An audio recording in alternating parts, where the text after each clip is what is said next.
নেমে যাওয়াতে সেখানে ফুটে উঠছে ক্ষতচিহ্ন এবং ঘরবাড়ি থেকে পানি কমে যাওয়ার কারণে আশ্রয় কেন্দ্র থেকে বাড়ি ফিরতে শুরু করেছে বন্যা পীড়িতরা।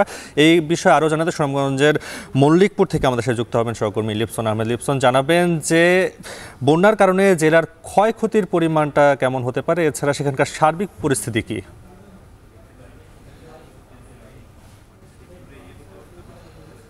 নাফি, আমরা গল্পের শুরুটা একটু পেছন থেকে করতে চাই যে 2022 সালের 16 জুনের যে বন্যা যে তাণ্ডব চালিয়েছিল সেই সময় কিন্তু এই জেলায় প্রায় 50,000 ঘর বাড়ি কিন্তু আসলে ক্ষতিগ্রস্ত হয়েছিল। সেই সাথে 3 লাখেরও বেশি কিন্তু গবাদি পশুর মৃত্যু হয়, এমনকি পাশাপাশি প্রায় 1,000 কোটি টাকার মাছ কিন্তু ভেসে যায়। সেই ক্ষত কিন্তু এখনো এই জেলার মানুষ আসলে কাটিয়ে উঠতে পারেনি। সেই সাথে 2023 সালে যে বন্যা হয়েছিল, ফলে কিন্তু আসলে মূলত তেমন একটি এই জেলা ক্ষতি না হলো, এই চলতি বছর যে 2024-এ যে বন্যা সেটা কিন্তু আসলে ব্যাপক ক্ষতি হয়েছে। আমরা যদি বলি ওই হাওড়াকে কৃষি কাজ করে কিন্তু এখানকার তাদের যে গড় বসতিটা নির্মাণ করেন কিংবা তাদের দিন যাপন করেন। ইতিমধ্যে কিন্তু দলের পানিতে এই যে সুনামগঞ্জ যে 7টি উপজেলা রয়েছে সেই 7টি উপজেলা কিন্তু ব্যাপক গড়বাড়ি ক্ষতিগ্রস্ত হয়েছে। তারা কিন্তু এই যে গড়বাড়ি ক্ষতিগ্রস্ত হওয়ার কারণে কিন্তু তারা এখন আশ্রয় কেন্দ্রে ছিলেন এতদিন, এখন তারা আসলে বসত ভিটায় ফিরছেন। ফিরে আসলে তারা কিভাবে এই বসত ভিটাগুলো আসলে আবার পুনরায় নির্মাণ করবেন সেটা নিয়ে এখন দুশ্চিন্তার মধ্যে পড়ছেন। অর্থাৎ এতদিন বন্যার কারণে তারা দুর্ভোগে ছিলেন, এখন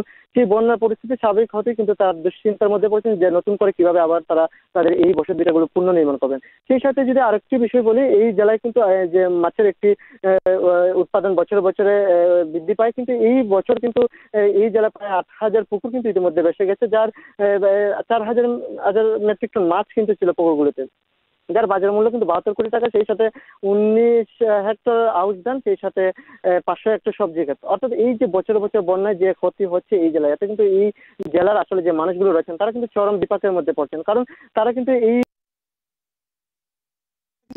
বছর 2022-এর বন্যা কত না কাটিয়ে কিন্তু 2024-এর যে বন্যা সেটা আসলে এখন আসলে আবার তাদেরকে বিপাকে ফেলেছে। তবে পানি উন্নয়ন বোর্ড যেটি বলছে যে ইতিমধ্যে কিন্তু সুনামগঞ্জে বন্যা পরিস্থিতি স্বাভাবিক হচ্ছে, সেই সাথে নদীর পানি কিন্তু প্রায় 24 সেন্টিমিটার বিপদসীমার নিচ দিয়ে প্রবাহিত হচ্ছে। তো সব মিলিয়ে বলতে যেহেতু এখন শেষ হলো, দুশ্চিন্তায় পড়েছেন এই অঞ্চলের মানুষরা। সহকর্মী লিপসন আহমেদ জানাচ্ছিলেন সুনামগঞ্জে পানির ঢল কমে যাওয়াতে সেখানে ফুটে উঠছে ক্ষতচিহ্ন এবং সেখানকার সার্বিক পরিস্থিতি জানাচ্ছিলেন তিনি।